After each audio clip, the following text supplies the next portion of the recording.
How to know if your laptop is original or refurbished, which means repaired.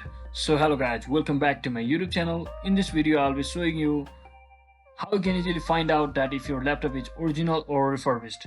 So first thing, simply head over to your keyboard and just search in for Windows R button, and once you combine those buttons, just search in for the following keyword, that is MS Info 32 on your keyboard, and so just click on OK from over here. And once you're inside here, just click on this system SKU. So here is the code.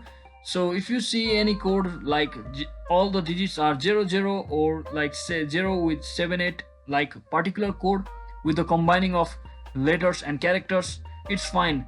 But if you see R or hashtag before R, the R character before hashtag, then there might be issue. That means your laptop or computer is refurbished. So let me just show you an example by what I meant.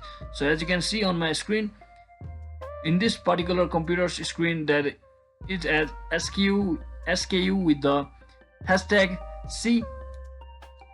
So there is a C character before hashtag, but if there is a R character before hashtag, so that means it has been refurbished.